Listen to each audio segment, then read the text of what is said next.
সম্মানিত সুধী, আশা করি সবাই ভালো আছেন।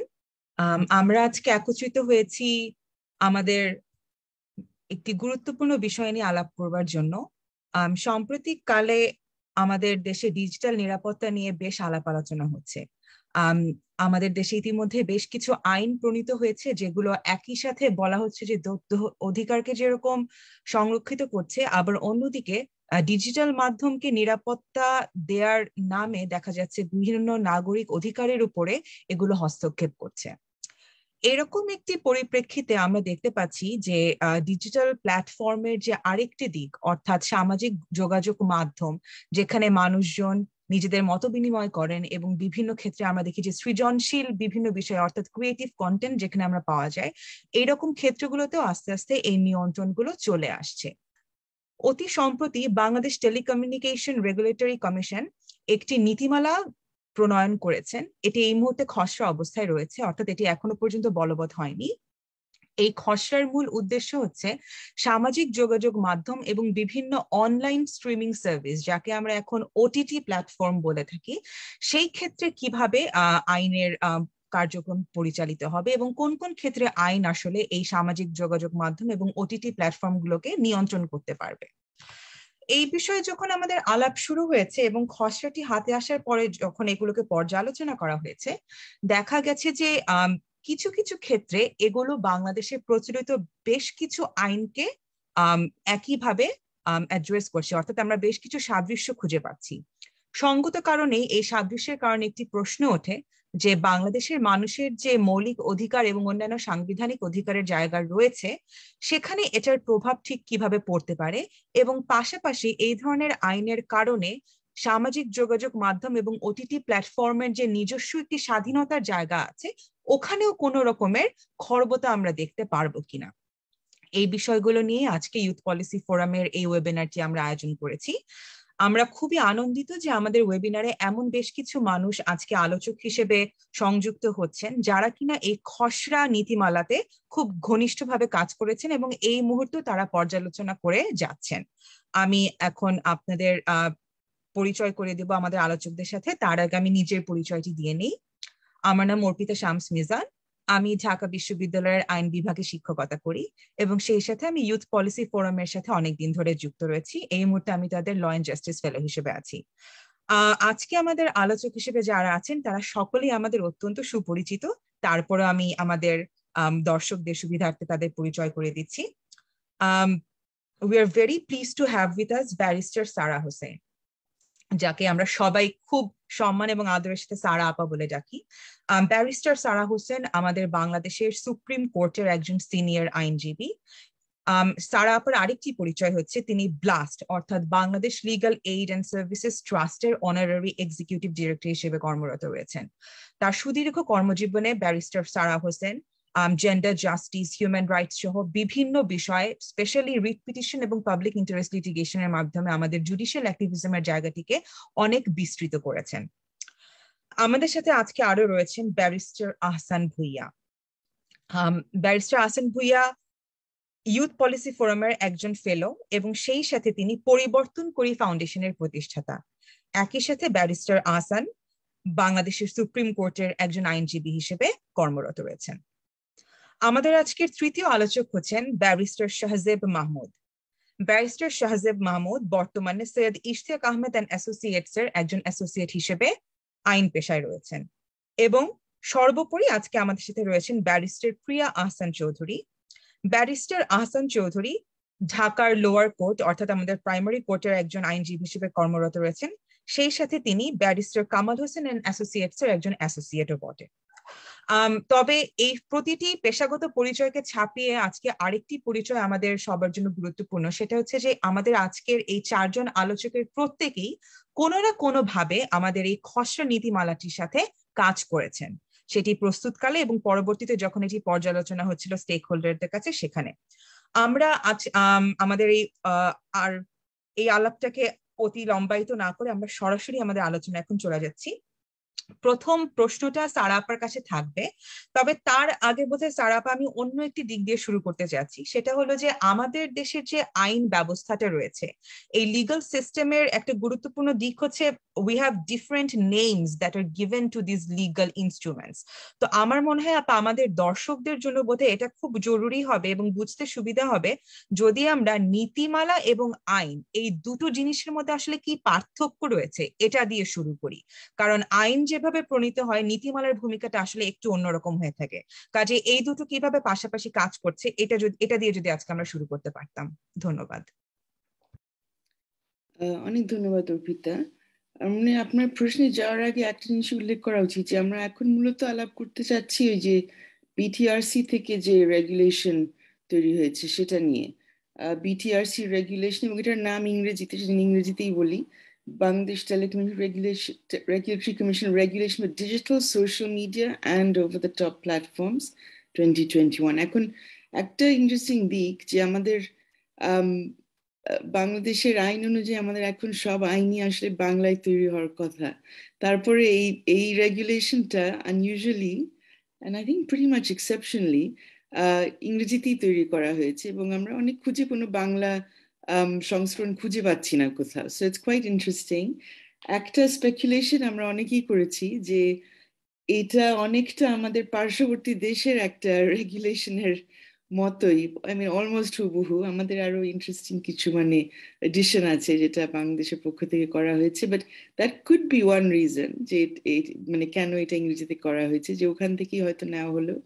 আর ওই যত মানে ক্লান্তিকর প্রক্রিয়ার মধ্যে গিয়ে একটা অনুবাদ তৈরি না করে ওটাই নিয়ে আসা হয়েছে। ওটা একটা বড় কনসার্ন অ্যাকচুয়ালি। আমি মানে রেগুলেশন এবং লয়ের ডিসকাশনে যাওয়ার আগে যে কোনো নতুন মানে কিছু তৈরি করতে গেলে যেটা দিয়ে আমাদের জীবনগুলো নিয়ন্ত্রণ করা হবে, আমাদের বক্তব্য নিয়ন্ত্রণ করা হবে, মানে any kind of law of any kind তৈরি করার আগে তো মানুষের জানা উচিত যে সেখানে কি থাকবে না থাকবে। আর এখন ইংরেজিতে একটা কিছু তৈরি করা মানেই তো হচ্ছে যে ফার্স্ট অফ অল অধিকাংশ বাংলাদেশিরা ওটা এনিওয়ে বোঝারও কোনো সুযোগ পাচ্ছেন না।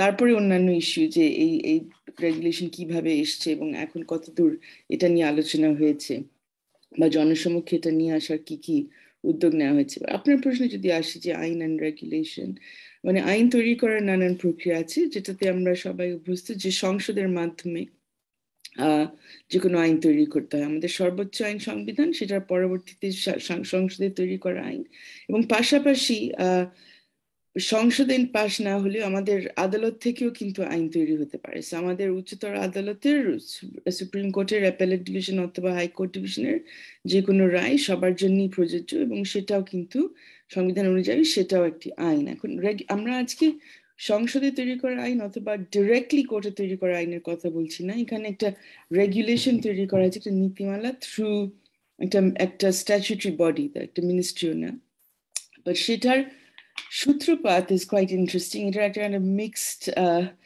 এই আইনের প্রারম্ভিক অংশে বলা হচ্ছে যে এটার তৈরি হওয়ার পেছনের এটার কনটেক্সট হচ্ছে, একটা হলো বিটিআরসি নিজস্ব যে আইন 2001 সনের যে আইন, ওটার ভিত্তিতে নাকি এটা তৈরি করা হয়েছে। এখন এটা আমরা আলোচনাই করবো আজকে যে আসলে সেটা কি হয়েছে কি হয় না, কতদূর আমরা সেই আইন থেকে এটার সোর্স খুঁজে পেতে পারি। আর সেকেন্ড একটা বিষয় বলা হয়েছে যে হাইকোর্টে একটি রায় দেওয়া হয়, একটি আদেশ দেওয়া হয়, এবং সেই আদেশে বলা হয় যে এই ওভার দ্য টপ প্ল্যাটফর্ম গুলোকে রেগুলেট করতে হবে সেটা, এবং অফকোর্স সরকারি আয়, গভর্নমেন্ট রেভিনিউ সিকিউর করতে হবে, এবং এই কারণে একটি গাইডলাইন ফর্মুলেট করার দরকার। সো দেখা যাচ্ছে যে কোর্ট এবং এক সংসদে প্রণীত একটি আইন, এই দুইটা প্রেক্ষিত দেওয়া হয়েছে। আই থিঙ্ক আজকে একটা বড় আলোচনা যে টু হোয়াট এক্সটেন্ট এই রেগুলেশন আসলে এই দুইটা প্রেক্ষিতের সাথে সামঞ্জস্যপূর্ণ। বিকজ কোর্ট যেটা চেয়েছে, আমাদের অন্তত প্রিলিমিনারি রিডিং এ মনে হচ্ছে যে আইনটা অনেক দূর চলে গেছে। কোর্ট বলেছে একটা over the top platform regulate করা হোক। এখানে আমরা দেখছি যে ডিজিটাল মিডিয়া, সোশ্যাল মিডিয়া সবকিছু রেগুলেট করার চেষ্টা করা হচ্ছে। সেটা আদৌ চাওয়া হয়েছে কিনা, সেটা আদৌ প্রয়োজন আছে কিনা, এবং এই রেগুলেশন কি আসলে একটা স্ট্যাচুটরি বডির মাধ্যমে হওয়া উচিত কিনা, through the kinds of restrictions যেটা এখানে বলা হয়েছে, যেখানে তারা বিভিন্ন ধরনের বক্তব্যকে একদম নিষিদ্ধ করে দিচ্ছেন, সেই ক্ষমতা আসলে ওনারা রাখেন কিনা। বিশেষ করে আই থিঙ্ক এই কথাটা দিয়ে এখন শেষ করি, যে বিশেষ করে যেখানে আমাদের সংবিধানই আমাদের চিন্তা ও বিবেকের স্বাধীনতা তো নিশ্চিত করেছে, এবং পাশাপাশি আর্টিকেল 39 এর মাধ্যমে আমাদের বাক স্বাধীনতা নিশ্চিত করে। সেই বাক স্বাধীনতা নানান রিস্ট্রিকশন আছে, নানান এক্সেপশন আছে, বাট ওগুলো মাথায় রাখলেও আমরা বলতে পারি যে আমাদের বাক স্বাধীনতার অধিকার যেহেতু রয়েছে, এবং বাক স্বাধীনতা শুধুমাত্র কিছু কিছু কারণে সীমাবদ্ধ করা যায়, তাও সীমাবদ্ধ করতে গেলে সেই সীমাবদ্ধতাগুলো আইন অনুযায়ী হতে হয় এবং যুক্তিসঙ্গত হতে হয়। তো এখানে যে ধরনের কথাগুলো বলা হয়েছে, আপনারা দেখবেন যে একদম ঢালাও ভাবে নানান ধরনের বক্তব্য, শুধু বলা হয়নি যে এই কারণে বলা যাবে না, একেবারেই নিষিদ্ধ করা হয়েছে। এই ক্ষমতা বিটিআরসি রাখে কিনা, এটাই বড় প্রশ্ন। ধন্যবাদ অর্পিতা। ধন্যবাদ সারা আপা, আপনার মানে একদম প্রারম্ভিক বক্তব্য আমাদেরকে আজকের আলোচনার মূল অংশের দিকে খুব সুন্দর করে নিয়ে যাচ্ছে। পরবর্তী প্রশ্নটা নিয়ে আমি চলে আসছি আহসান ভাইয়ের কাছে। আহসান ভাই, আপনাকে প্রশ্নটা করবার আগে আমি একটা ছোট্ট কোটেশন এখানে সবার সাথে শেয়ার করতে চাই। সেটা হলো এই যে আজকে আমরা যে ওটিটি প্ল্যাটফর্মের খসড়া নীতিমালাটাকে নিয়ে আলোচনা করছি, এটি প্রণয়ন করবার পেছনের কারণ হিসেবে আমাদের বিটিআরসির বর্তমান যিনি ভাইস চেয়ারপারসন রয়েছেন সুব্রত রায় মৈত্র, তিনি একটি বক্তব্য দিয়েছিলেন, এবং সেই বক্তব্যটাকে আমি বলছি কোট আনকোট: সামাজিক মাধ্যম বর্তমানে বলগাহীন ভাবে চলছে, সেখানে কোনো শৃঙ্খলা নাই, শৃঙ্খলা এবং নিয়মতান্ত্রিকতার মধ্যে আনার জন্য আমাদের এই কার্যক্রম। দিস ইজ ওয়ান্ডারফুল, কারণ আমরা জানি যে বাংলাদেশে এই যে আস্তে আস্তে সামাজিক যোগাযোগ মাধ্যম এবং ওটিটি প্ল্যাটফর্ম গুলো বিকাশ হচ্ছে, আমরা এই ধরনের প্ল্যাটফর্মের সাথে কিন্তু আমরা সবাই সুপরিচিত না। উইথ দ্য গো আমরা ব্যবহার করতে করতে আসলে শিখছি। কিন্তু এখানে প্রশ্নটা হচ্ছে কি, যে একটা হলো যে আমি সামাজিক যোগাযোগ মাধ্যম কিভাবে পরিচালিত হচ্ছে সেটাকে নিয়ন্ত্রণ করব, যে কথাটা ভাইস প্রেসিডেন্ট আমাদের এখানে বলছেন, ভাইস চেয়ারম্যান বলছেন। কিন্তু সারাবা যে কথাটা বললেন যে once we look inside the content of the খসড়া নীতিমালা, সেখানে কিন্তু আমরা একটা ভিন্ন রকমের চিত্র পাচ্ছি। এটা নিয়ে আমার প্রশ্ন, যে এই যে একটা নীতিমালা প্রণয়ন করা হলো, এখানে কি মনে হচ্ছে না যে আসলে instead of regulating the platform itself, আমরা বরং ব্যবহারকারীদের অধিকার নিয়ন্ত্রণে বেশি মনোযোগ চলে যাচ্ছে এখানে? এবং এই বিষয়টাকে নিয়ে আপনি কিভাবে দেখছেন, যে আমাদের ব্যবহারকারীদের অধিকারটা কিভাবে এখানে প্রভাবিত হবে বলে মনে হয়? Right, I completely agree with Sara আপা হিয়ার। আর আরেকটা এই আলোচনায় যাওয়ার আগে আমরা যদি এই রেগুলেশনের স্কোপটা একটু দেখার চেষ্টা করি। প্রথমত, this is very ambiguous why BTRC এবং মিনিস্ট্রি থেকে দুটো আলাদা আলাদা রেগুলেশন তারা সাবমিট করছে, ওয়্যারএজ হাইকোর্ট থেকে যে ডিরেকশনটা দেওয়া হয়েছিল সেখানে কিন্তু এই দুটো ইনস্টিটিউশনকে একসাথে কোলাবোরেট করে কাজ করার জন্য একটা ডিরেকশন দেওয়া হয়েছিল। দ্বিতীয়ত হচ্ছে রেগুলেশন করার চেষ্টা করা হচ্ছে নাকি কন্ট্রোল করার চেষ্টা হচ্ছে, সেখানেও একটা বিষয় আছে। আমরা যদি ড্রাফটের দিকে দেখি, সেখানে কিন্তু বিশেষ করে ট্রেসেবিলিটি যে বিষয়টা আছে, সেখানে সাধারণত যে এনক্রিপশনটা থাকে, সেই এনক্রিপশনের কারণে যে প্রাইভেসিটা রক্ষা হয়ে থাকে যারা ব্যবহারকারী আছে, এই রেগুলেশনটা কিন্তু পাশ করা হলে সেই ক্ষেত্রে এই এনক্রিপশনের এই বিষয়টা আর থাকবে না। এই প্রিভিসির বিষয়টাও কিন্তু সেখানে অনেকটাই ব্যাহত হবে। এর পাশাপাশি যদি ওই ক্রিমিনাল লায়াবিলিটিটা যদি দেখা হয়, সেটা I am sure barrister Shahzad Mahbub সে আরো ভালো ইন ডিটেইল আমাদেরকে সেটা ব্যাখ্যা করবে। কিন্তু আমরা যদি দেখি যে সেই ক্ষেত্রে শুধুমাত্র ফর ইনস্ট্যান্স সোশ্যাল মিডিয়াতে যদি আমরা ফেসবুকের কথা চিন্তা করি, তারা যদি কোনো একটা কারণে বিটিআরসির এই রেগুলেশনটা তাদের দেওয়ার সময় অনুযায়ী সেটা 72 আওয়ার্স এর মধ্যে যদি তারা সেই কন্টেন্টটা সরাতে অপারগ হন, কিংবা যদি সেটা সরাতে না পারেন, তাহলে যে ক্রিমিনাল লায়াবিলিটির কথা বলা হয়েছে সেটা শুধুমাত্র যে এমপ্লয়ি আছে তা না, এটা একদম প্রত্যেকটা মানুষ যারা এটার সাথে ইনভলভ আছেন সেই প্রতিষ্ঠানের সাথে, তাদের প্রত্যেককে এখানে লায়াবল করা হবে। অর্থাৎ এটা কোনোভাবেই যুক্তিসম্মত কোনো একটা রেগুলেশন তো হতেই পারে না। এর পাশাপাশি it will open a flood gate. On the other hand, সেই ক্ষেত্রে দেখা যাবে যে এই ক্রিমিনাল লায়াবিলিটিটা থেকে এড়ানোর জন্য বা এটাতে যাতে সেই কর্পোরেশন ক্ষতিগ্রস্ত না হয়, সেই ক্ষেত্রেও কিন্তু তখন দেখা যাবে যে তারা বিভিন্ন যারা ব্যবহারকারী আছেন তাদের অনেক কন্টেন্টই একটা কমন অ্যালগোরিদমের মাধ্যমে সরিয়ে ফেলা হবে। This is how it works. এখন আপনি ওটিটি প্ল্যাটফর্ম এবং অন্যান্য যে সকল প্ল্যাটফর্ম গুলো আছে, এই প্রত্যেকটা প্ল্যাটফর্মের কন্টেন্ট এবং কনটেক্সট কিন্তু ডিফারেন্ট। তো আপনি you can not simply pass one regulation to fit everyone. তো সেই ক্ষেত্রে দেখা যাচ্ছে যে ওটিটি প্ল্যাটফর্ম এবং অন্যান্য যে সকল প্ল্যাটফর্ম গুলো আছে, সোশ্যাল মিডিয়া প্ল্যাটফর্ম, সবার জন্যই একটা কমন রেগুলেশন তারা ঠিক করে দিচ্ছেন, যেখানে এই ইন্টারপ্রিটেশনটা কোনোভাবে বা ডেফিনেশনটা কোনোভাবেই সুনির্দিষ্টভাবে ঠিক করা হয়নি যে তারা কোন ধরনের কন্টেন্টকে ইনঅ্যাপ্রোপ্রিয়েট বলবেন, কোন ধরনের কন্টেন্টকে তারা মনে করেন যে this is against the security of the state, অথবা এটা কোনো একটা ডিফামেশন হতে পারে বা একটা ডেরোগেটরি রিমার্কস হতে পারে কাউকে নিয়ে। তো এই প্রত্যেকটা বিষয় কিন্তু অনেক ভেগ, এন্ড তারা যে রেগুলেশনটা এখানে ডেফিনেশনে দিয়েছেন that can be interpreted in a very different way. তো আমার কাছে মনে হয় যে এখানে হাইকোর্টের আরো একটা ডিরেকশন ছিল যে অন্যান্য স্টেক হোল্ডার যারা যারা আছেন, representatives from civil society, journalist এবং ওটিটি প্ল্যাটফর্ম, সোশ্যাল মিডিয়া প্ল্যাটফর্মে যারা যারা আছেন, তাদের সবার সাথে বসে আলোচনার মাধ্যমে কিন্তু এই রেগুলেশনটা সাবমিট করার কথা থাকলেও আমরা কিন্তু দেখেছি যে অনেকটা তড়িঘড়ি করেই এবং আশ্চর্যজনক ভাবে যে দুটো আলাদা আলাদা রেগুলেশন ড্রাফট এখানে সাবমিট করা হয়েছে। তো সেই দৃষ্টিকোণ থেকে চিন্তা করলে এখনো আই থিংক আগামী মাসে এটার একটা শুনানি হওয়ার কথা আমি যতদূর জানি, এবং আমরা মনে করি যে এই ক্ষেত্রে হাইকোর্টের ডিরেকশন অনুযায়ী অন্যান্য স্টেক হোল্ডার যারা আছে এবং ওয়াইপিএফ এর মতো আরো অর্গানাইজেশন যারা আছে, সেখানেও এই বিষয়টা নিয়ে খুব খোলাখুলি আলোচনা হওয়া উচিত, সো দ্যাট যত বেশি এটা নিয়ে আলোচনা হবে তত বেশি অ্যাওয়ারনেস হবে। এবং এর পাশাপাশি দিস ইজ ভেরি স্ট্রেঞ্জ যে আমাদের মিডিয়াগুলোতে কিন্তু এই বিষয়টা নিয়ে তেমন কোনো খবর প্রচার করা হচ্ছে না।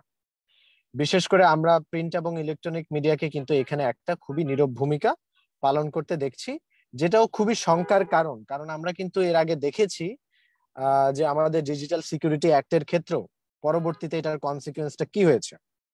তো আমার কাছে মনে হচ্ছে যে এটাও একটা ড্রাকোনিয়ান রেগুলেশন হতে যাচ্ছে, যেটা ডেফিনেটলি আমাদের right two privacy, right to our basic fundamental right of democracy, এই প্রত্যেকটাকেই খুবই স্ট্রং ভাবে এটা আঘাত করতে যাচ্ছে। এবং আমি মনে করি এই ধরনের ডিসকাশন আরো যত বেশি হবে তত বেশি এই বিষয়গুলো নিয়ে তারা চিন্তা ভাবনা করবেন। তো আমি আলোচনা আর বেশি এই মুহূর্তে দীর্ঘায়িত করতে চাই না। I would like to thank youth policy forum for conducting such a very crucial initiative, এই ডিসকাশনটা করার জন্য। So hopefully after Barrister Shazeb Mahbub and Priya Hassan provide their insights, এরপরে আমি আবার আরো কিছু হয়তো যোগ করতে চাবো। Thank you. Over to you Arpita. Thank you ভাইয়া। এখন আমি শাহজেব ভাইয়ের কাছে চলে আসছি। ভাইয়া ইতিমধ্যে দুটো জিনিস কিন্তু এখানে বারবার চলে আসছে। একটা হচ্ছে যে there are differences, very fundamental differences amongst the characters of different type of platform. মানে ফেসবুক একটা সোশ্যাল মিডিয়া প্ল্যাটফর্ম হিসেবে একভাবে কাজ করে, আবার আমরা যে অন্যান্য ওটিটি প্ল্যাটফর্মে কথা বলছি, যেমন বাংলাদেশে এই মুহূর্তে চরকি আছে, এছাড়া বাংলাদেশে আমরা দেখি যে নেটফ্লিক্স সহ বিভিন্ন রকমের ওটিটি প্ল্যাটফর্ম খুবই এই মুহূর্তে জনপ্রিয়, এবং আমরা দেখছি যে এগুলো কিন্তু এদের বেসিক অ্যাক্টিভিটির মধ্যে প্রচুর পার্থক্য রয়েছে। তো এই পার্থক্যগুলোকে সামনে না রেখে এইরকম যে একটা খসড়া নীতিমালা ঢালাও ভাবে তৈরি করা হলো, যেই ঢালাও নীতিমালার মধ্যে আমরা দেখতে পাচ্ছি যে ডিজিটাল সিকিউরিটি অ্যাক্টের প্রায় 5টি ধারার সাথে অত্যন্ত বলা যেতে পারে প্রায় হুবহু, যেন একদম এখান থেকে আরেকখানে ট্রান্সপ্লান্ট করা হয়েছে। আমরা এমনিতেই যারা আমরা আইন নিয়ে কাজ করি আমরা কিন্তু জানি যে legal transplant itself is a very problematic concept, যখন এক জায়গা থেকে আইনকে উপড়ে আরেক জায়গায় পত্তন করবার চেষ্টা করা হয়। তো এই যে মানে চরিত্রগুলোকে বুঝবার চেষ্টা না করে এরকম একটা খসড়া নীতিমালা তৈরি করা হলো এবং ডিজিটাল সিকিউরিটি অ্যাক্টের একটা সাংঘাতিক প্রভাব আমরা এখানে দেখতে পাচ্ছি, এটা কি ধরনের বার্তা দেয় বলে আপনি মনে করেন? এবং এই ক্ষেত্রে আসলে নীতিমালার যে মূল উদ্দেশ্য সেটা কি আসলে এখানে ব্যর্থ হয়ে যাচ্ছে কিনা?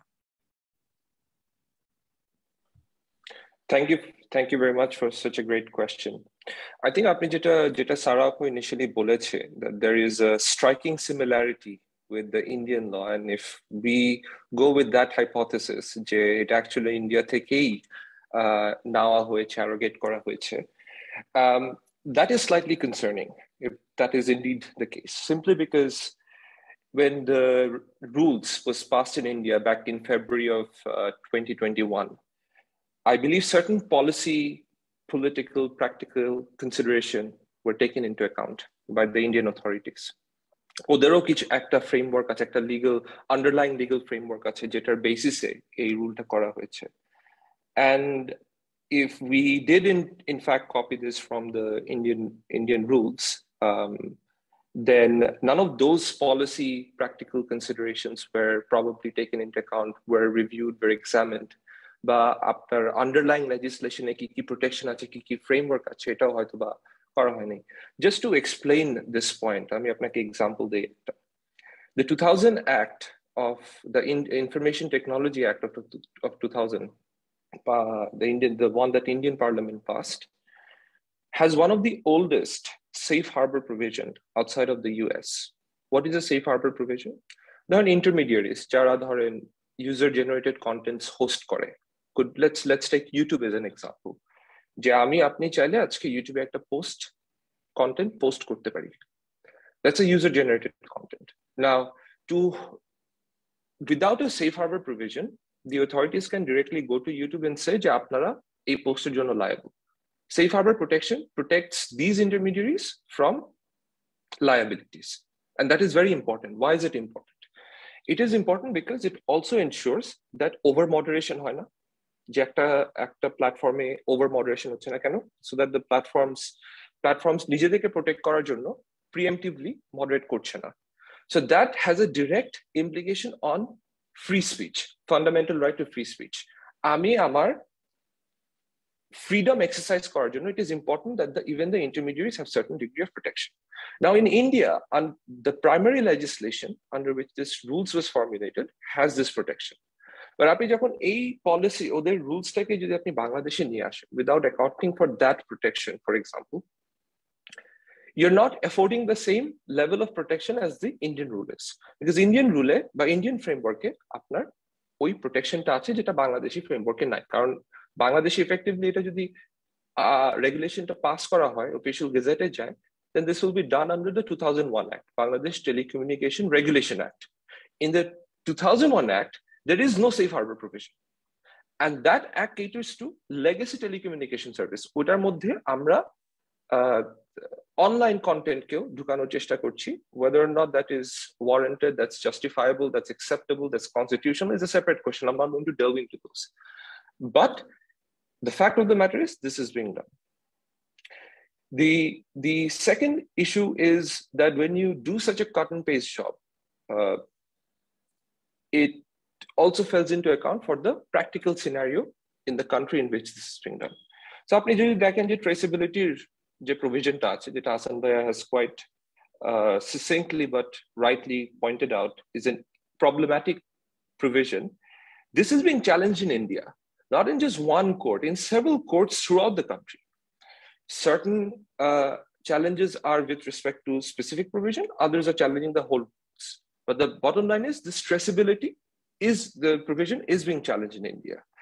So why are we transplanting a problematic provision, which is not only being challenged in India, but is facing industry-wide criticism, and পৃথিবীর আপনার বেশ কিছু দেশে এটার against আপনার criticism দেওয়া হয়েছে. Why? Because it cannot work. In end-to-end encryption, in order for you to impose this, you need to completely overhaul the system. If you overhaul the system, আপনার online abuse-টা significantly বেড়ে যাবে, আপনার impersonation significantly বেড়ে যাবে, আপনার confidentiality বলে কিছু থাকবে না.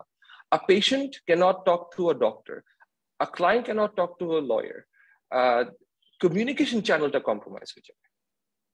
So that was also, in my opinion, not taken into account when this was transmuted from the regulation. And then when you have a regulation that you've taken from another jurisdiction, which is fine, you can do this. We all take inspiration from other countries. We do that. But then we tailor it.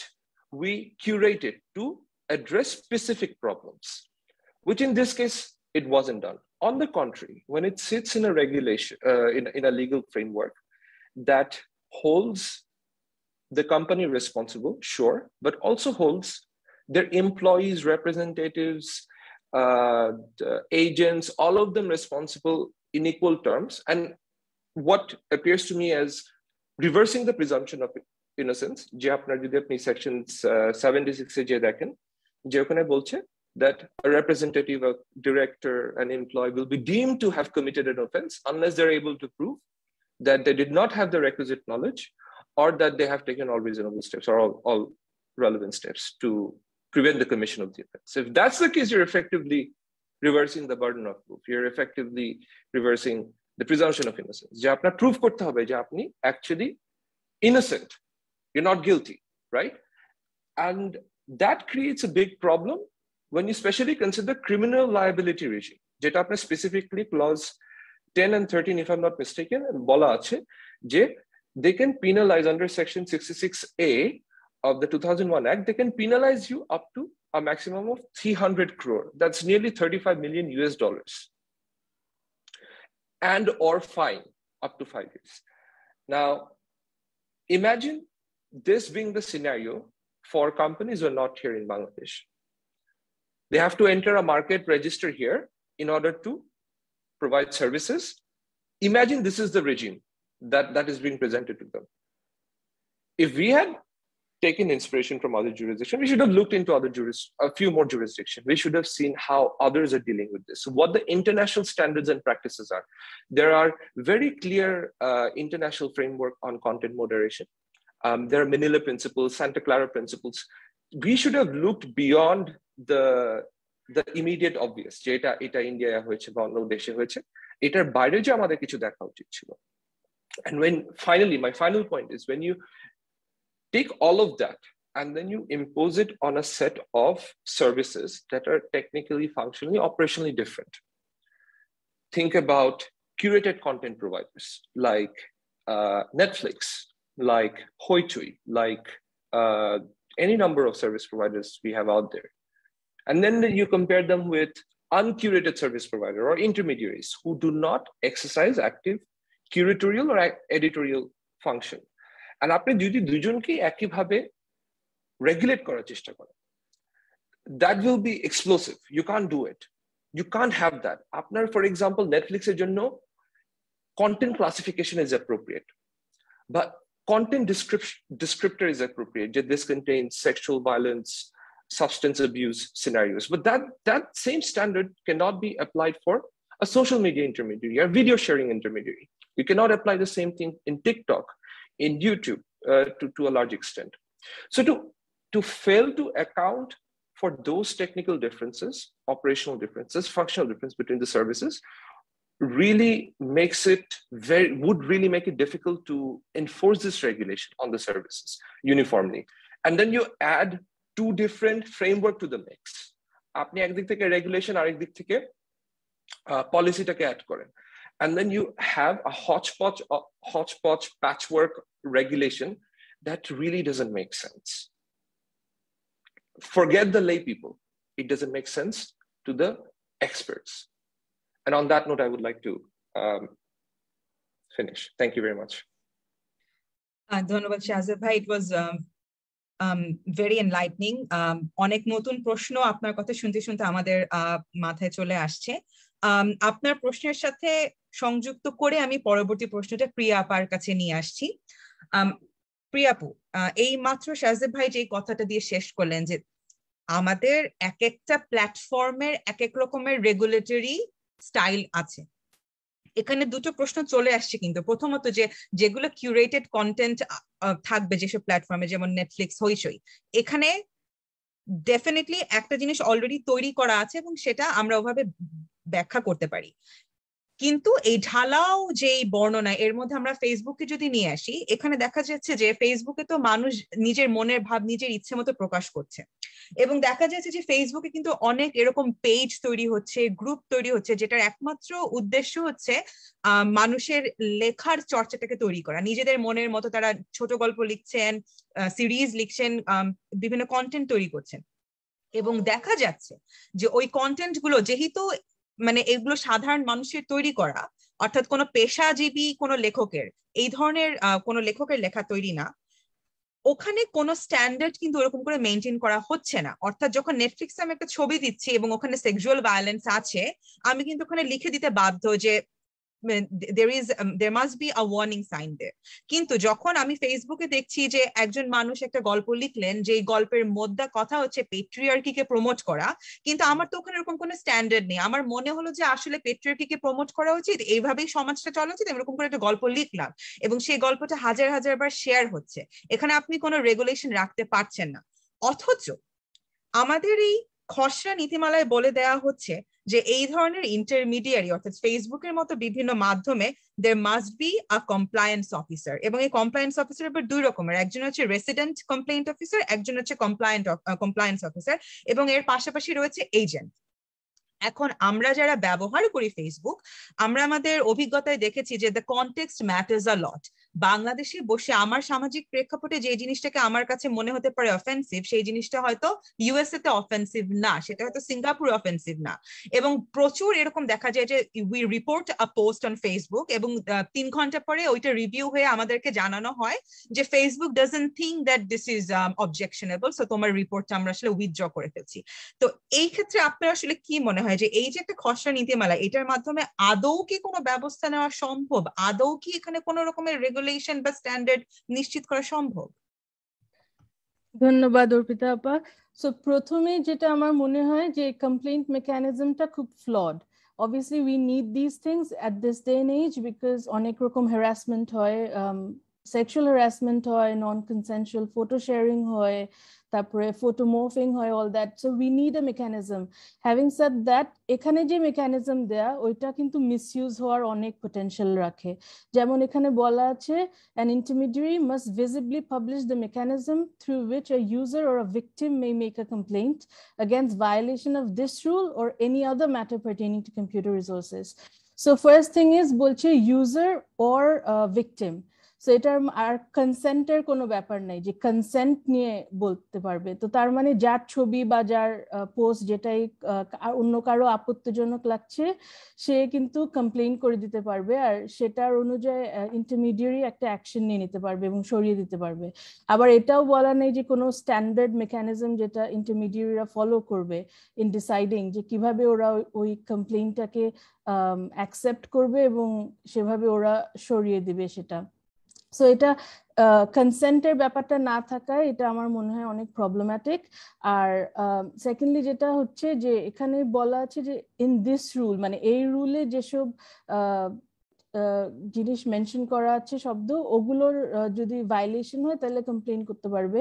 So সেটা তো আমরা বললামই যে subjective application হতে পারে, এক একজনের এক এক রকম জিনিসকে সমস্যা মনে হতে পারে। যেমন যেগুলো মাইনরিটি কমিউনিটিজ এর মানুষদের এক এক রকম সেলফ এক্সপ্রেশন থাকে, যেমন ট্রান্সজেন্ডার কমিউনিটিজ বা অন্যান্য সেক্সুয়াল মাইনরিটিজ এর।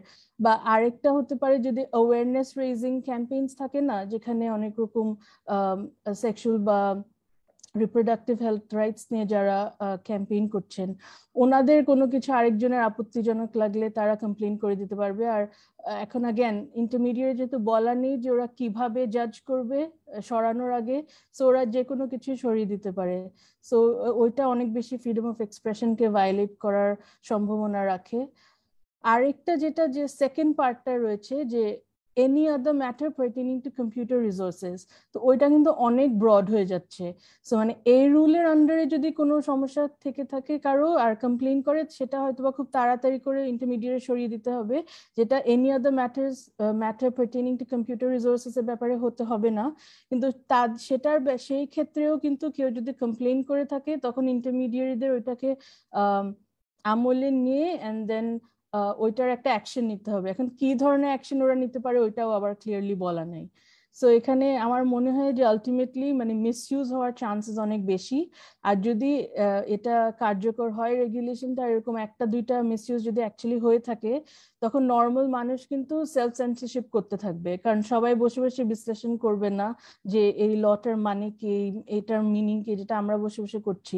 সো ওরা জাস্ট এমনিতেই ভয়ে সেলফ সেন্সরশিপ করতে থাকবে, একটা দুইটা যদি কেউ শুনে থাকে যে ওর এটা হয়েছে, ওর এটা হয়েছে। সো এটা আমার মনে হয়। Thank you. ধন্যবাদ আপা। আমি আবার সারা আপার কাছে আসছি এখন।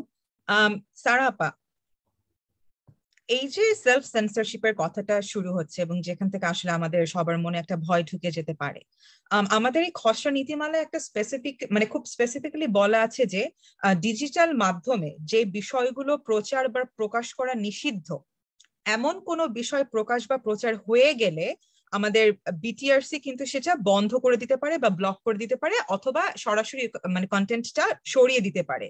এবং কিছু কিছু ক্ষেত্রে দেখা যাচ্ছে যে কোন রকমের কারণ দর্শানো বা শুনানি ছাড়াই কমিশন এই কাজটা করতে পারছে।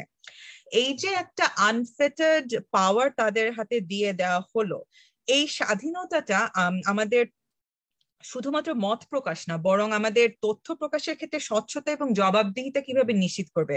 স্পেসিফিক্যালি যেহেতু বিটিআরসি একটা স্ট্যাটিউটরি বডি, এখানে আমাদের রুল অফ ল এর আন্ডারে আমরা জানি এবং গুড গভর্নেন্স এর আন্ডারে অ্যাকাউন্টেবিলিটি ইজ ভেরি ইম্পর্টেন্ট। তো এই দিকটাকে আপনি কিভাবে দেখছেন এবং এটার জন্য আমাদের আসলে ঠিক কতটুকু চিন্তিত হওয়া উচিত?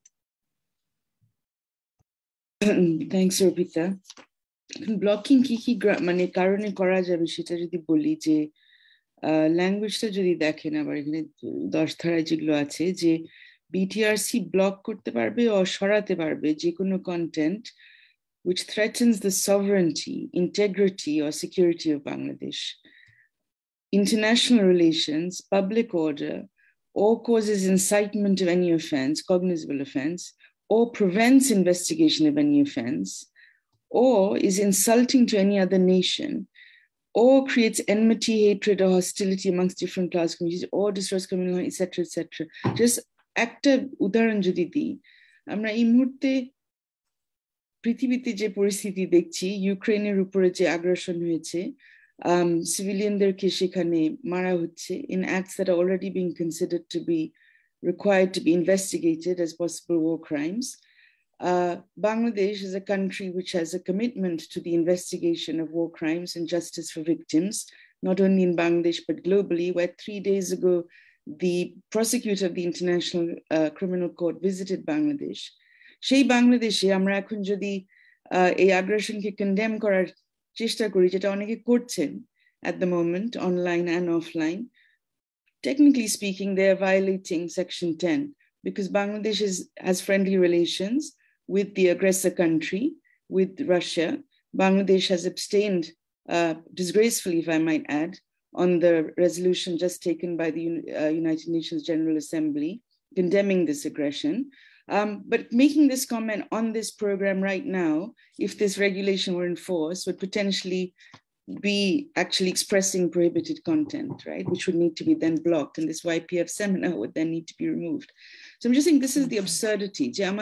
And actually that is a provision about, protecting friendly relations with foreign states. Unfortunately, that is an exception that's allowed for speech by our constitution itself. But what I would say is, while that is allowed, the constitution does say যে এই কারণে কোনো বক্তব্য দিলেও সেটা restrict করতে হলে সেই রেস্ট্রিকশনটা রিজনেবল হতে হবে, as I said, and under law হতে হবে। এখন কেউ যদি বলে যে না এই লটা is a law, I would say না, আমরা বলতে পারবো না যে regulation is a law, because law এর আরেকটা দিক হচ্ছে যে কোনো জিনিস, যে কোনো আইন যেটার কারণে আপনার কোনো ধরনের restriction তৈরি করা হবে, সেই আইনটার নিশ্চিত হতে হবে, সুনিশ্চিত হতে হবে, রাইট, আর সুনির্দিষ্ট হতে হবে। কারণ if a law is not certain then কেউ জানবে না যে আসলে আইনের স্কোপটা কি।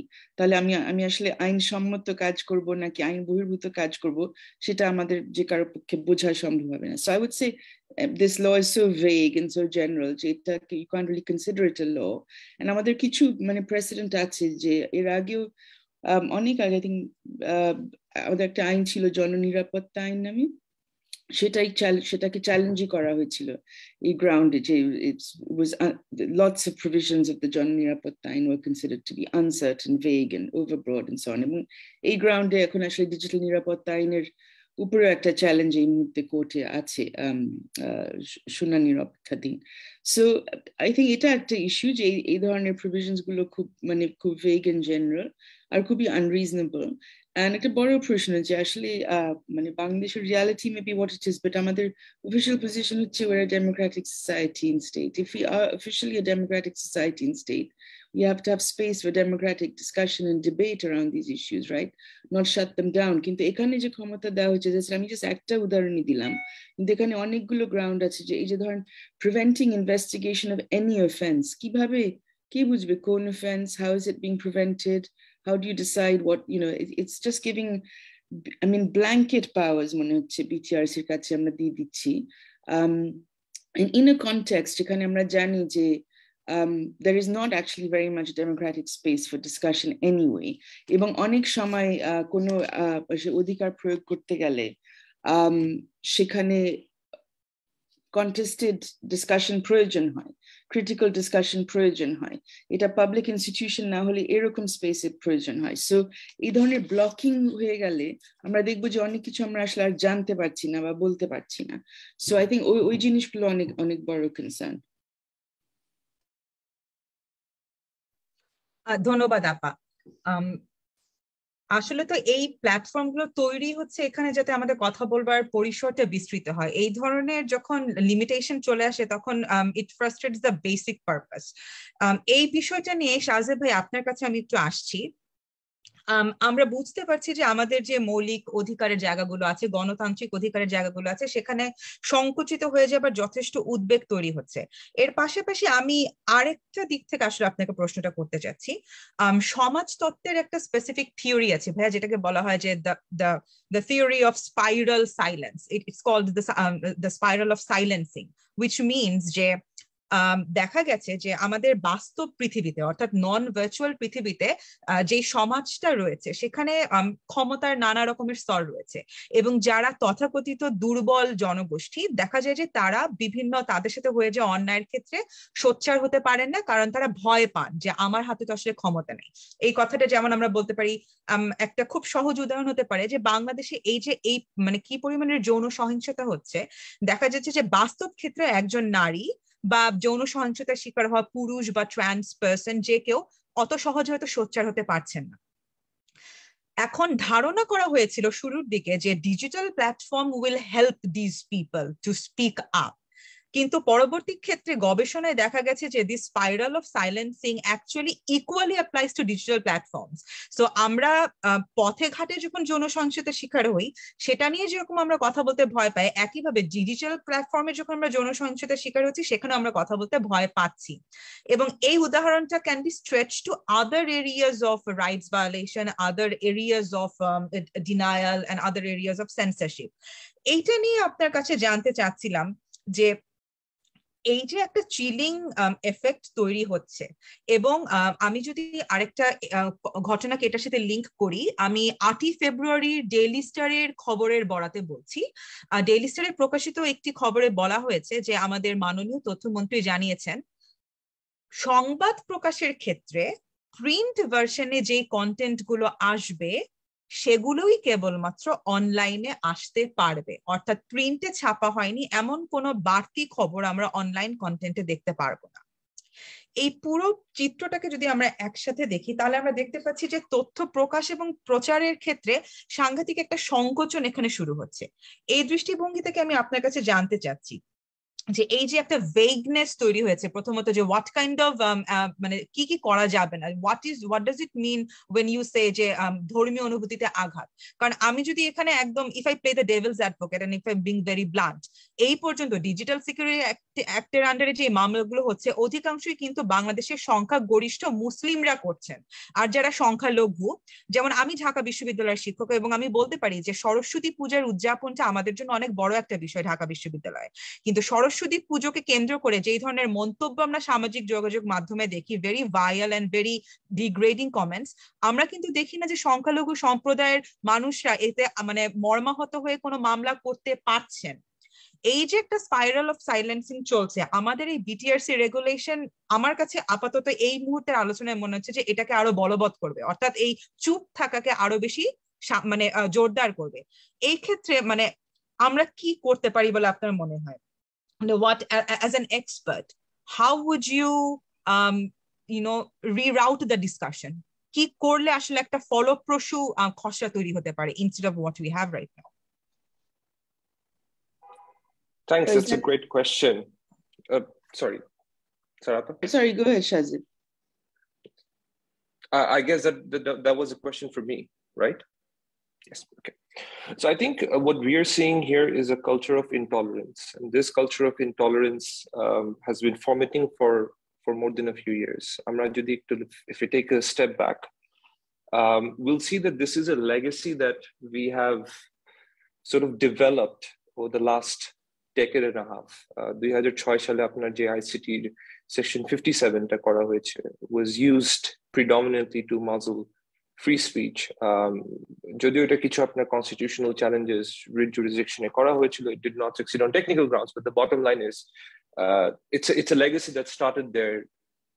In my view, it continued with DSA that repealed section 57 and then incorporated similar provisions in 2018. And এখন যদি এটাকে আমরা ওই perspective থেকে consider করি, this is simply incorporating that culture of intolerance within the legal framework. And this is very problematic. How do we address this? এখন address করার আগে কয়েকটা জিনিস বুঝতে হবে যে online content regulation as we see it today can extend to social media platforms, can extend to video on demand services and internet broadly speaking. But this is, as we know, a very rapidly evolving space, right? Now, today we have two-dimensional interaction platforms. In the future, we'll have a pseudo-virtual platforms, metaverse as they call it in common parlance. There are companies all over the world in every jurisdiction as we speak who are working towards building that AR VR technology that would allow individuals like us to have a conversation face to face using our avatars, right? And ওই কনটেক্সটে ওই স্পেসে যেটা evolve হচ্ছে next 5-10 years আমরা দেখবো যে actually এটা কোথায় গিয়েছে। ওই স্পেসে the prospects of abuse increases substantially. Talk about sexual harassment, talk about eve teasing, talk about just fighting with someone in a virtual world. That has effects in the real world as well. আমরা যেরকম দেখলাম যে কিছু কিছু দেশে western ওয়ার্ল্ডে আপনার certain social media platforms, certain video streaming sites have been used to manipulate election outcomes. Specifically, I think, if I'm not mistaken, in France and Germany, in US, this has happened to an extent. Now imagine this happening 10 years from now. The broad range of scenarios we need to tackle will increase many folds. What I'm trying to say is that we need a regulation that is future-proof, that is fit for purpose, that is proactive, that's not reactive. আমরা যেভাবে approach করছি পুরো সিচুয়েশনটাকে, that's reactive, যে আমাদের এই mindset আছে, এই fixed practices আছে, আমরা এভাবে করে এসেছি, and therefore this should be an extension of that practice. We're not taking a step back and thinking this is how the world is evolving, the space is evolving, and we should take an inward approach to legislation. We should try and solve the complex problems one at a time, as opposed to bundling them together and trying to solve all of them using my overreaching regulatory mandate. So I think it is extremely, extremely important to answer your question that we not only look to the present or the past, but we also look to the future. This space will become something completely different in 5-10 years' time. And at that point in time, if not right away, at that point in time, this regulation will become redundant. তখন আপনার এই complaint officer or agent কে দিয়ে হবে না. Issues are going to be more complicated, and you need more sophisticated responses to address them. Thank you. ধন্যবাদ ভাইয়া। প্রিয়াপা, ভাইয়ার শেষ কথাটা সূত্র ধরে আপনার কাছে প্রশ্নটা রাখছি। এতক্ষণ ধরে আমাদের আলাপের আসলে একটা বড় অংশ চলে গেছে যে কি কি জায়গা সংকুচিত হয়ে যাচ্ছে। এখন আমি যদি একটু ভিকটিমদের জায়গা থেকে প্রশ্নটা করি যে আচ্ছা, আমরা বুঝতে পারলাম যে সেলফ সেন্সরশিপ হতে পারে, চিলিং ফ্যাক্টর তৈরি হতে পারে, সবকিছু হচ্ছে, কিন্তু at the end of the day আমরা যদি জাস্ট ফর আর্গুমেন্ট সেক বলে যে না, এই খসড়া নীতিমালার মাধ্যমে আসলে কিছু কিছু ক্ষেত্রে হয়তো আমরা আমাদের আসল উদ্দেশ্য হচ্ছে আমরা অপরাধকে দমন করতে চাই, বিশৃঙ্খলাটাকে দমন করতে চাই। প্রশ্ন হলো, এই মুহূর্তে যে অবস্থায় নীতিমালাটি রয়েছে, একজন ভুক্তভোগী কি আসলেই বাংলাদেশে বসে তার অধিকার আদায় করতে পারবেন কিনা, তিনি এই খসড়া নীতিমালার অধীনে ঠিক কতটুকু পর্যন্ত তার অধিকারকে প্রণয়ন করতে পারবেন, এবং অপরাধ যদি হয়ে থাকে বা তার অধিকার যদি এখানে লঙ্ঘিত হয়ে থাকে, তিনি ঠিক কতটুকু, আমি এখানে সাধারণ মানুষের দৃষ্টিভঙ্গি থেকে বলছি যে আমরা জানি আমাদের দেশে access to justice is very disruptive এবং খুবই জটিল একটা প্রক্রিয়ার ভেতর দিয়ে যেতে হয়। এই খসড়া নীতিমালা আমাদের অ্যাক্সেস টু জাস্টিসকে কিভাবে প্রভাবিত করতে পারে? একজন সম্পূর্ণ সাধারণ মানুষ যিনি হয়তো ওই গ্রামে বা একটা মফস্বল শহরে বসে মোবাইল টিপে টিপে কোনো একটা কাজ করছেন, তার যখন তথ্য অধিকার লঙ্ঘিত হবে বা তিনি যখন ভায়োলেন্সের শিকার হবে বা বুলিং এর শিকার হবেন, তখন তিনি কি করতে পারবেন? এই খসড়া নীতিমালা সেক্ষেত্রে কি কোনো পরিবর্তন আনবে? ধন্যবাদ অর্পিতা আপা। সো ফার্স্ট অফ অল, এখানে কিন্তু মোর রেসপন্সিবিলিটি ইন্টারমিডিয়ারিটাকে দিয়ে দেওয়া হচ্ছে যে ওনারা কিভাবে পোস্ট করবে, মানে ইনফরমেশন গুলা যেগুলা যে কিভাবে কমপ্লেইন করতে হয় বা কোন কিসব ধরনের পোস্ট করা উচিত না, এসব ধরনের। হ্যাঁ, এখন এত ব্রড যে কমপ্লেইন্ট মেকানিজমটাও খুব ব্রড, যেখানে কনসেন্টের ব্যাপারও নেই, আবার ওদিকে যেটা আছে যে মানে কি ধরনের কন্টেন্ট পোস্ট করা যাবে না, আর করলে ওরা বাতিল অ্যাকাউন্ট ব্লক করে দিবে বা কন্টেন্টটা সরিয়ে নিবে, এত বেশি ব্রড। সো আর স্পেশালি বিকজ এখানে তো বলে দেয় না এক্স্যাক্টলি যে কিভাবে করে লিখবে। সো এটা আলটিমেটলি ইন্টারমিডিয়েটরা এটাকে কিভাবে নিচ্ছে এবং ওনারা এটাকে কিভাবে করে, মানে এটার অনুযায়ী কিভাবে ওরা আলটিমেটলি নোটিশ গুলা দিবে আর সেটা কতটুক একটা গ্রামের মানুষের কাছে পৌঁছাবে, সেটার উপর এক্স্যাক্টলি ডিপেন্ড করবে যে ওনারা মানে আলটিমেটলি এটা কোনো এফেক্টিভ কিছু হবে নাকি ভিকটিমদের জন্য, আমার যেটা মনে হয়।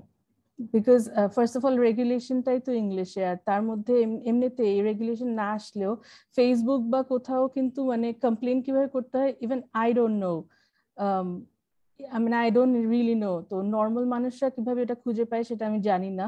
আরেকটা জিনিস হচ্ছে, ইভেন সব মানে বাংলায় দিলে তো ভালো, কিন্তু বাংলায় যদি মানে আরো অনেক রকম আঞ্চলিক ভাষা আছে, কত রকম আছে, তো ওনারা কতটুকু বুঝবে ওই কমপ্লেইন মেকানিজমটা, আই ডোন্ট নো। সো ওইটার উপরে অ্যাকচুয়ালি ডিপেন্ড করবে মোর দেন এই রেগুলেশনটা হেল্প করায়।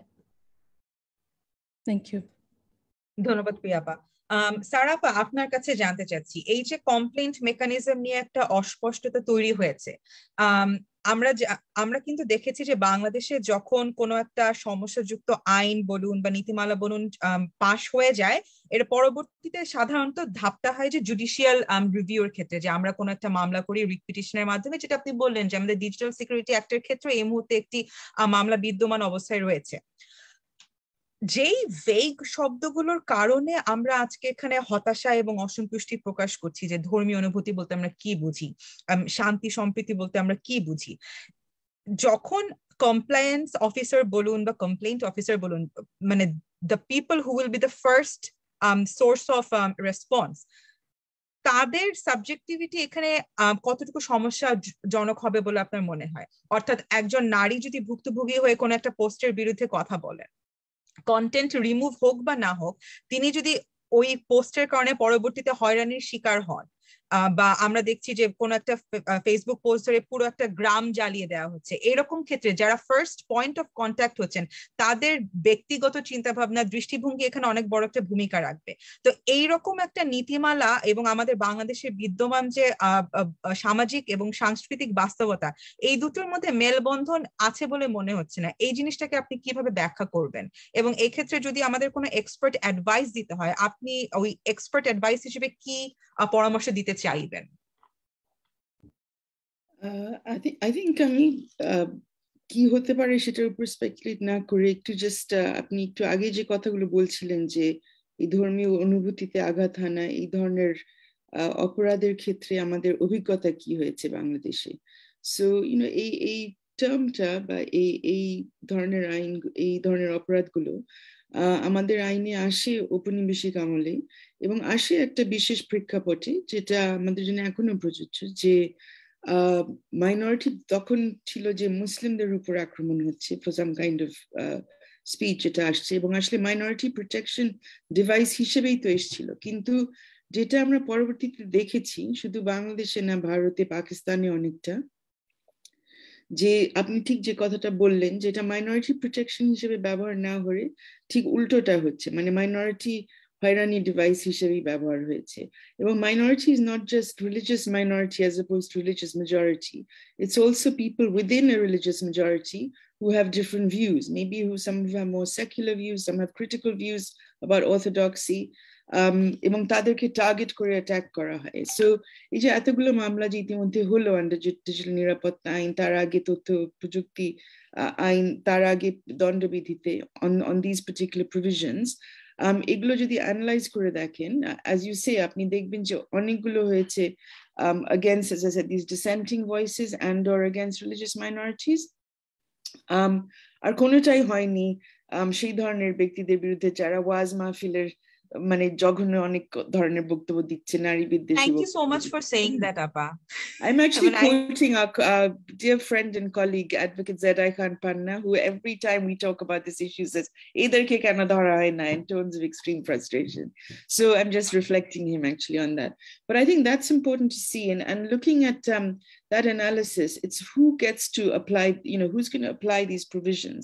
So DSA by ICT ওগুলো তো একজন মানে পুলিশ কনস্টেবলের হাতে ওই অধিকারটা ছেড়ে দেওয়া হয়, বা ওই ক্ষমতাটা ছেড়ে দেওয়া হয়েছে যে উনি যেটাকে মনে করছেন অথবা ওনাকে যেভাবে যে প্রভাবিত করবে উনি সেভাবে গিয়ে একজনকে মানে মধ্যরাতে গ্রেফতার করে নিয়ে আসতে পারবেন ফর সাপোজলি ধর্মীয় অনুভূতিতে আঘাত আনা। অ্যান্ড উইভ সিন যে মানে একাধিক কেসে, ওই যে ঝুমন দাস, so many names, একটু দুদিন আগে ওই যে ওই অধরা দীপ্তি, একটা বাচ্চা মেয়ে, ওকে 17 মাস না 18 মাস আটকে রাখা হলো supposedly for hurting religious sentiment and so on. So I think this is the concern, that where is our confidence যে BTRC অন্য কোনো frame of reference ব্যবহার করে এই নতুন রেগুলেশনটা প্রয়োগ করতে পারবে। আমাদের কাছে মানে আমাদের কেন আস্থা থাকবে যে there will be a different approach or a different understanding, যেখানে আমরা practically কোনো চেঞ্জ দেখি নাই। as I said, এটা শুধু বাংলাদেশে না, আমাদের পুরো উপমহাদেশে আমরা এই ট্রেন্ডটা দেখেছি। and আমরা জানি যে law doesn't operate in a vacuum, right? so যে social context, political context এর মধ্যে আমরা আছি, যে প্রভাব খাটানোর একটা বড় ব্যাপারই থাকে, তাই না, যে কোনো আইন প্রয়োগের ক্ষেত্রে। so এখানে একটা বড় কনসার্ন হচ্ছে যে যেগুলো আমরা আগের মানে প্রি ইন্টারনেট যুগে দেখতাম, যে রাস্তাঘাটে বড় মিছিল করে মানে সবাইকে ফাঁসি দেওয়ার হুমকি টুমকি দিয়ে সেইভাবে একটা রাষ্ট্রের উপর একটা চাপ তৈরি করা হতো কিছু একটা করার জন্য। এখন তো এটা অনলাইন মানে মবস এর মাধ্যমেই করা হবে। So I think that there's a huge risk there about what kind of restrictions we'll see. As you say, আপনি যে ইস্যুটা বললেন যে এখানে যে যাদের আসলে স্পিচের সম্ভাবনা বাড়িয়ে দেওয়া উচিত, যে তারা বক্তব্য দিয়ে কথা বলে নিজেদের অধিকার আরো নিজেরা সুরক্ষিত করার চেষ্টা করবে, তারা তো আসলে এখানে আরো বেশি তাদেরকে দমিয়ে দেওয়া হবে। I mean the possibility যে ওনারা বক্তব্য রাখবেন, the possibility তারা কমপ্লেন করতে যাবেন, এটা আমার মনে হয় আরো রেস্ট্রিক্টেড, বিকজ ওই চিন্তায় থাকবে সবসময় যে এটা উল্টা তাদের উপরে আবার ব্যবহার করা হবে। So I think we need to, যে কোনো আইন করার ক্ষেত্রে we need to look at our experience.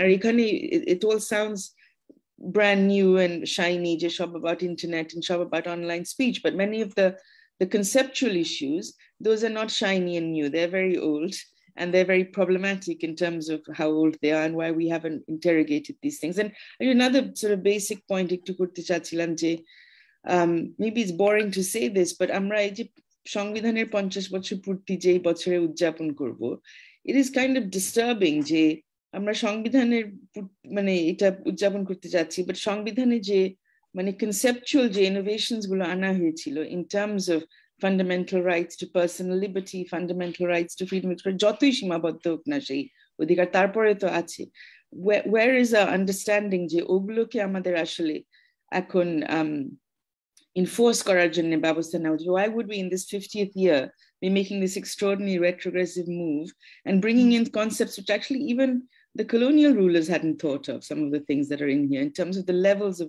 kind of extraordinary breadth of the restrictions that are being brought in. But out of respect to this English document, I mean, Benglish theki, I don't know, কোন মানে mixed ভাষায় চলে গেছি, ক্ষমা করবেন. না, ধন্যবাদ আপা এই কথাগুলো বলবার জন্য। আসলে আমরা যখন আইন নিয়ে কাজ করি বাংলাদেশে, মানে কলোনিয়াল গভর্নমেন্টালিটির যে বিষয়টা, যে ঔপনিবেশিক শাসকের একটা বিশেষ শাসন ব্যবস্থা ছিল যেটা শুধুমাত্র কলোনিতেই তারা ব্যবহার করতেন, কিন্তু যেহেতু আমরা আমাদের কলোনিয়াল বা ঔপনিবেশিক আইন ব্যবস্থাটা টিকিয়ে রেখেছি 1947 থেকে এবং পরবর্তীতে 1971-এ আমাদের যখন বাংলাদেশ তৈরি হলো, তারপরও আমরা কলোনিয়াল লিগাল সিস্টেমটা চেঞ্জ করিনি। কাজে ওর মধ্যে আমরা যতই নতুন আইন করি না কেন, যেহেতু আমাদের কাঠামোটা থেকে গেছে ঔপনিবেশিক, আমাদের প্রতিটা আইনের প্রয়োগই হয়তো কিছুটা ঔপনিবেশিক ধাঁচে চলে আসছে। এই জিনিসটা নিয়ে আমাদের যথেষ্ট আলাপ কিন্তু আসলে হচ্ছে না, আরো বেশি আমাদের এটা নিয়ে আলাপ হওয়া উচিত। আমরা আমাদের আলোচনার প্রায় শেষে চলে এসেছি। দর্শকদের কাছে একটু জানিয়ে রাখছি যে যদিও আমাদের আলোচনাটা 1 ঘন্টা হবার কথা ছিল, কিন্তু আমরা আসলে এত বেশি তথ্য পাচ্ছি এবং এত বেশি এখানে দৃষ্টিভঙ্গি আমাদের বলা যেতে পারে যে নতুন নতুন চলে আসছে, যে আমরা আপনাদের অনুভূতি নিয়ে আরো প্রায় 10 মিনিটের মতো আমাদের আলোচনাটা দীর্ঘায়িত করছি। এবং I am very happy to say যে আহসান ভাইকে আমরা আবার দেখতে পাচ্ছি। মাঝখানে কিছুক্ষণের জন্য আহসান ভাই অদৃশ্য হয়ে গিয়েছিলেন। তো ভাইয়া, আপনার কাছে আমি একটু প্রশ্ন নিয়ে আসব, এবং প্রশ্নটা হচ্ছে আমাদের ব্যবহারকারীদের পার্সপেক্টিভ থেকে, যে যেহেতু আমরা সামাজিক মাধ্যম, ওটিটি প্ল্যাটফর্ম এগুলোকে নিয়ে কথা বলছি, বাংলাদেশের সর্বাধিক ব্যবহার করা হচ্ছে যে সামাজিক প্ল্যাটফর্মটা, সেটা কিন্তু ফেসবুক।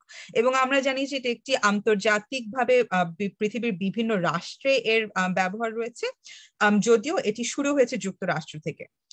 এই আন্তর্জাতিক পরিমণ্ডলে যখন আমরা দেখছি যে বাংলাদেশের বিটিআরসি সরাসরি ফেসবুককে as an intermediary, they can force Facebook to give out information within 72 hours, এবং দরকার হলে ইউজারদের ইনফরমেশন নিয়ে সরাসরি ফেসবুককে বলতে পারে যে তুমি এই তথ্যটা রাখো, এই তথ্যটা মুছে দাও। এই রকমের প্রভিশন গুলো আমি জানতে চাচ্ছি আপনার কাছে, যে এই প্রভিশন গুলো আসলে কতটুকু বাস্তবতামুখী হয়েছে বলে আপনার মনে হয়? আচ্ছা, আমার মনে হচ্ছে আহসান ভাই বোধহয় আবার কোনো কারণে বিচ্ছিন্ন হয়ে গেছেন।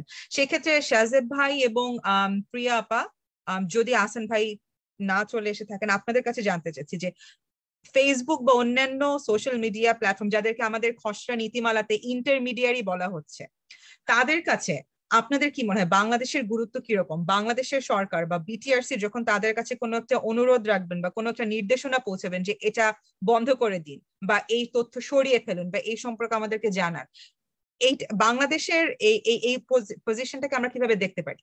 এবং কেন এই প্রশ্নটা করছি আমি সেটাও বলি। এই ইউক্রেন কনফ্লিক্টকে কেন্দ্র করে একটা খুবই ইন্টারেস্টিং জিনিস উঠে এসেছে। ইউক্রেনের পররাষ্ট্র মন্ত্রণালয় কিন্তু সরাসরি ফেসবুকে মার্ক জাকারবার্গের কাছে একটা চিঠি লিখেছেন যে আপনারা রাশিয়াতে ফেসবুক বন্ধ করে দিন, কারণ ফেসবুক বন্ধ করলে এটার একটা সাক্ষাৎ চাপ তৈরি হবে এবং এটাকে একটা ডিপ্লোম্যাটিক ট্যাকটিক হিসেবে ইউক্রেন কিন্তু গণনা করছিল। অর্থাৎ আমরা দেখতে পাচ্ছি যে রাজনৈতিক অস্ত্র হিসেবেও কিন্তু এই রাষ্ট্ররা সরাসরি ফেসবুকের সাথে বিনিময় করছে। তো Bangladesh as a country, it is an emerging economy. বাংলাদেশের স্ট্র্যাটেজিক গুরুত্ব সম্পর্কে আমরা সবাই জানি, সাউথ এশিয়ার অন্যতম রাষ্ট্র যার উপরে বিভিন্ন রাষ্ট্রের একটা মনোযোগ রয়েছে। সেই ক্ষেত্রে বাংলাদেশ যদি ইন্টারমিডিয়ারিদের কাছে কোনো রকমের রিকোয়েস্ট রাখে বা কোনো রকমের নোটিশ দেয়, how do you think it will reflect? এটার রেসপন্সটা কিরকম হবে? এবং যদি নেতিবাচক রেসপন্স হয় যে বাংলাদেশ বললো এবং ফেসবুক শুনলো না, যেটা বলেছে আমি কোনো তথ্য সরাবো না, এইটার রিপারকাশনটা কি হতে পারে বলে আপনার মনে হয়, specially on BTRC, given that we have this kind of provisions? আচ্ছা, আহসান ভাই চলে এসেছেন এখন। আহসান ভাই, আপনি কি আমার পুরো প্রশ্নটা শুনতে পেরেছেন? Sorry, I got disconnected many times due to bad network. আমি প্রশ্নটা পুরোটা শুনতে পারিনি আসলে। আচ্ছা, না, আমি জানতে চাচ্ছিলাম যে বাংলাদেশ, হ্যাঁ আমি শুনতে পাচ্ছি। আমরা জানতে চাচ্ছিলাম যে বাংলাদেশ রাষ্ট্র হিসেবে যদি ইন্টারমিডিয়ারিদের কাছে কোনো রিকোয়েস্ট রাখে, যেমন ফেসবুককে হয়তো বললো যে না, তুমি অমুক অমুক অমুক ব্যবহারকারীর সকল তথ্য সরিয়ে ফেলো বা আমাকে তাদের এই প্রাইভেট তথ্যগুলো আমার হাতে তুলে দাও, সেই ক্ষেত্রে যদি Facebook as an intermediary, if they do not pay heed to such request, how might it reflect on Bangladesh and also on BTRC? এখানে রাষ্ট্র হিসেবে বাংলাদেশ এবং ফেসবুক, মানে রাষ্ট্র হিসেবে বাংলাদেশ দাঁড়িয়ে যাচ্ছে, আর অপর দিকে দেখা যাচ্ছে যে একটা institution is or a company is actually interacting with a sovereign state. এটাকে আমরা কিভাবে দেখতে পারি আন্তর্জাতিক পরিমণ্ডলে? Right, it's a very interesting question actually. Actually এই বিটিআরসি এর রেগুলেশনটা দেওয়ার পিছনে তো মূল কারণটা এটাই ছিল যে বাংলাদেশ গভর্নমেন্ট থেকে আরো অনেক দিন ধরেই কিন্তু এই ইনফরমেশনটা এবং এই কমপ্লায়েন্সটা চাওয়া হচ্ছে। আমরা এর আগেও বিভিন্ন মিডিয়াতে দেখেছি, তারা মিডিয়াতে এভাবে উঠে এসেছে যে সরকার পক্ষ হতে ফেসবুকের সাথে যোগাযোগ করা হয়েছে। বিশেষ করে বিভিন্ন সময় যখন আমরা দেখেছি যে অনেক ধরনের গুজব বা মাননীয় প্রধানমন্ত্রী কিংবা আরো অনেক স্পর্শকাতর বিষয়ে অনেকে অনেক ধরনের ফেসবুকে স্ট্যাটাস দিয়েছে বা কন্টেন্ট শেয়ার করেছে, তখন কিন্তু এই বিষয়টা উঠে এসেছিল যে ফেসবুক কর্তৃপক্ষ কিন্তু এই বিষয়ে সহযোগিতা করছে না। আমরা যদি একটু পিছনে ব্যাকগ্রাউন্ডে যাই যে আসলে কেন এটা হয়ে এসেছে, এখন আমরা যদি একটা if we can draw an analogy with the other countries how they are dealing with such issues, I'm sure there are countries where these sort of issues are also dealt with by the government. তো সেখানেও কিন্তু দেখা যাচ্ছে for instance ইন্ডিয়ার রেগুলেশনটা যেটা থেকে apparently প্রায় 80% 85% এর মতো কপি করা হয়েছে এই রেগুলেশনটাতে, যেটা আগের ডিসকাশনে ব্যারিস্টার সাজেব মাহমুদ এবং আওয়ার লার্নেড ফ্রেন্ড সারা হোসেন আপা তুলে ধরেছিলেন আলোচনার শুরুতেই। তো সেই দৃষ্টিকোণ থেকে কিন্তু দেখা যায় যে তারাও কিন্তু একটা মাঝামাঝি অবস্থানে আসছেন, কিন্তু আমাদেরটা মনে হচ্ছে খুবই একটা একপেশে একটা রেগুলেশন দেওয়া হচ্ছে, যেটাতে রেগুলেশনের থেকেও কন্ট্রোল করার চেষ্টা করা হচ্ছে বেশি, যেটা আমি আমার শুরুর ডিসকাশনে বলেছিলাম। তো একটা মাঝামাঝি পর্যায়ে আসা উচিত, কারণ ফেসবুক কর্তৃপক্ষ, আপনি টু বি ভেরি অনেস্ট, গ্লোবালাইজেশনের যুগে you can't control internet, access to internet, right to information, এটাকে আপনি আসলে এখন একটা হাতের আঙ্গুলের মাথায় হচ্ছে ইনফরমেশন। আপনি কিবোর্ডে একটা বাটন প্রেস করলে আপনি সব ইনফরমেশন পেয়ে যাচ্ছেন। তো সেইখানে যদি আপনি বিচ্ছিন্ন হয়ে যান, ফেসবুকের খুব একটা বেশি ক্ষতি হবে না, কারণ তারা হয়তো লিমিটেড রিসোর্সেস করে দিতে পারে, যেটা আমি বলেছিলাম, একটা অ্যালগোরিদমে ফেলে দিতে পারে, তখন কেউই আসলে কোনো ধরনের কন্টেন্ট দিলেই দেখা যাচ্ছে সেটা আগে আগে রিমুভ হয়ে যাবে, অথবা আপনি একটা লিখতেই পারবেন না, আপলোড করতে পারবেন না। But it is also very difficult to interpret. For example, আপনি কোনো একটা কনটেক্সটে কোনো একটা কথা বললেন, স্টপ ভায়োলেশন, এখন ভায়োলেশন কথাটাই যদি তারা তাদের কিওয়ার্ডস এর মধ্যে সেট করে দেয়, তখন দেখা যাচ্ছে কিন্তু ভায়োলেশন রিলেটেড কোনো কথা আসলে সেটা আপনি পোস্টই করতে পারবেন, অথবা কন্টেন্টটা অটোমেটিক সরিয়ে ফেলা হবে। তো সেই ক্ষেত্রে এটা আমার কাছে মনে হয় না যে এই বিষয়টা খুব একটা ফিজিবল, যে এখন যে অবস্থায় আছে। এবং আপনি ফেসবুকের কাছ থেকে ডিরেক্টলি তাদের কাছে কোনো পেনাল্টি ইম্পোজ না করে, যেটা এখানে ড্রাফটে করা হয়েছে, বরঞ্চ আমি মনে করি যে আরো অনেকবার বসা উচিত স্টেক হোল্ডারদের সাথে, কারণ আলটিমেটলি এখানে সবচেয়ে বেশি ভুক্তভোগী হবে হচ্ছে যারা সোশ্যাল মিডিয়া ইউজার, এবং এর পাশাপাশি আমরা কিন্তু দেখবো যে যারা ওটিটি প্ল্যাটফর্ম গুলো যেগুলো আছে, নেটফ্লিক্স, চরকি বা বঙ্গবিডি, আরো এই ধরনের যারা আছে, তারাও কিন্তু ডিফারেন্টলি এটাতে ক্ষতিগ্রস্ত হবে। কারণ সেখানে দেখা যাচ্ছে, আমরা ইতিমধ্যে দেখেছি যে অনেকগুলো কন্টেন্ট যেগুলো রিলিজ পেয়েছিল, অনেক দর্শক সেগুলো ভালোভাবে গ্রহণ করেছে। যেখানে করাপশন দেখানো হয়েছে, সেখানে পুলিশের এগেনস্টে, আমরা জানি মহানগর নামে একটা সিরিজ এসেছে। তো কেন আমাদের চলচ্চিত্রে মহানগরের মতো মুভি হয় না? কারণ সেটা সেন্সরশিপ থেকে মুক্তি দেওয়া হয় না। কিন্তু ওটিটি প্ল্যাটফর্মে কিন্তু দেখা যাচ্ছে যে সেখানে কিন্তু অনেকটাই সৃজনশীলতার চর্চার সুযোগ আছে। কিন্তু যখনই আপনি এই ধরনের একটা পেনাল পানিশমেন্টের দিকে চলে যাবেন, যে আপনার জেল হতে পারে 5 বছরের বা এরকম কিছু, তখন কিন্তু ওটিটি প্ল্যাটফর্মে কেউই এই ধরনের কোনো মুভি, করাপশনের এগেনস্টে কোনো মুভি, অথবা রাজনীতিবিদরা করাপশন রিলেটেড কোনো মুভি, কিংবা কোনো ধরনের আর্ট ফিল্মেও যে বিষয়গুলো উঠে আসে, সোশ্যাল ট্যাবু নিয়ে অনেক ধরনের অনেক কিছু মুভি করার চেষ্টা করা থাকে, সেটাও হবে না। কিন্তু দুটাই কিন্তু ডিফারেন্ট কনটেক্সট। আবার এখানে কিন্তু ভিন্ন ভিন্ন কনটেক্সটের ভিন্ন ভিন্ন প্ল্যাটফর্মের জন্য একই রেগুলেশন করা হচ্ছে, যেটা আমি বারবার বলতে চাচ্ছি। Netflix, বঙ্গবিডি, Chorki is not same as Facebook, YouTube বা ইনস্টাগ্রাম, আদার সোশ্যাল মিডিয়াস।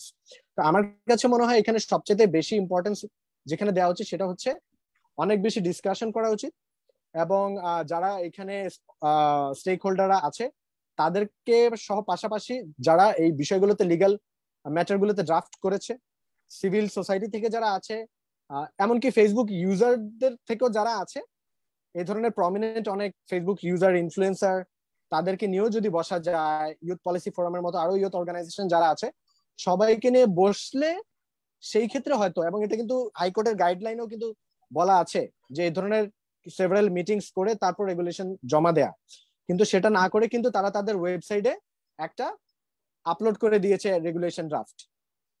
তো এখন আমার কাছে মনে হয় এখান থেকে আমাদেরকে সামনে আগানো উচিত। এবং আমি তো রিকোয়েস্ট করবো, আজকে যারা এই অনুষ্ঠানটা দেখছেন, আমাদের জার্নালিস্টরা যারা আছে তাদেরও কিন্তু একটা রেসপন্সিবিলিটি আছে। It is your responsibility to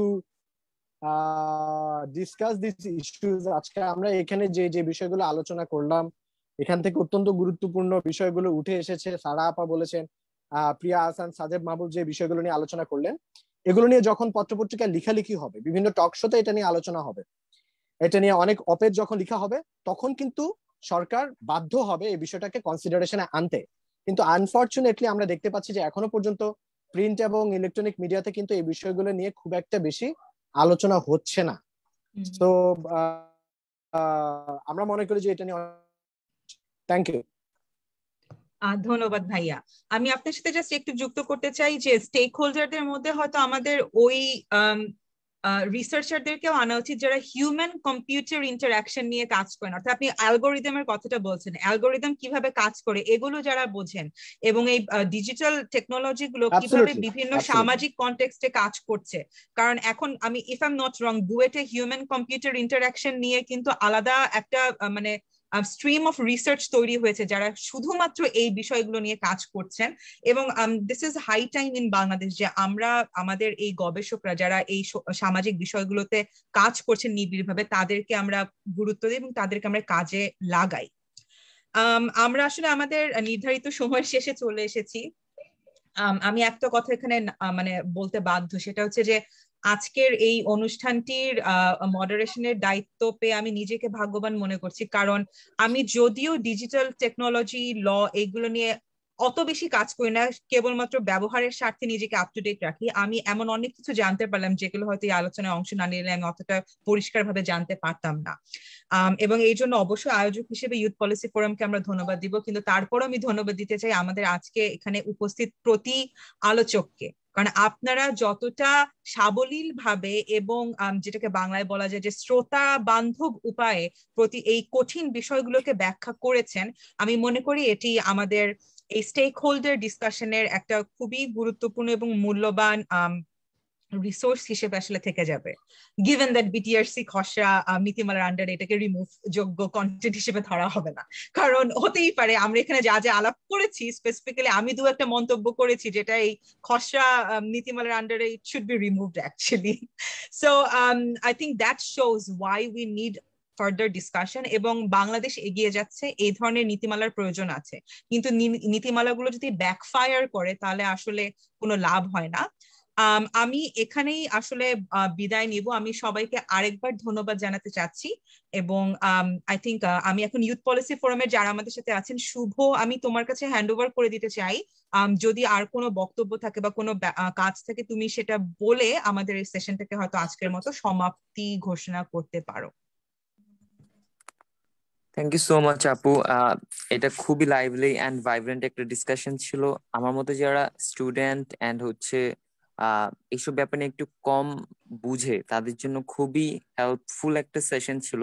and I personally think that এই ব্যাপারটা খুবই ইম্পর্টেন্ট এবং আমাদের সবারই জানা উচিত যে আমাদের রাইটস কিভাবে এফেক্টেড হচ্ছে এন্ড হচ্ছে রেগুলেশনটার লং টার্মে কি ধরনের ইম্প্যাক্ট পড়তে পারে আমাদের অধিকারের উপর। সো আই থিঙ্ক আজকের এই সেশনটা খুবই ফ্রুটফুল ছিল এই পার্সপেক্টিভ থেকে, এন্ড আমি হোপফুল যে আমরা এই ডিসকাশনটা আরো কন্টিনিউ করতে পারবো এন্ড হচ্ছে বিটিআরসি বা আদার রেগুলেটরি বডিজ এর উপর হচ্ছে আমরা একটা প্রেশার ক্রিয়েট করতে পারবো, সো ওদের হচ্ছে এই স্পেসিফিক ধারাগুলো যেন হচ্ছে বাতিল করা হয়। So thank you so much everyone. আপনারা অনেক কষ্ট করে আপনাদের বিজি স্কেডিউল থেকে আমাদের জন্য টাইম বের করেছেন। We are grateful. Thank you so much everyone.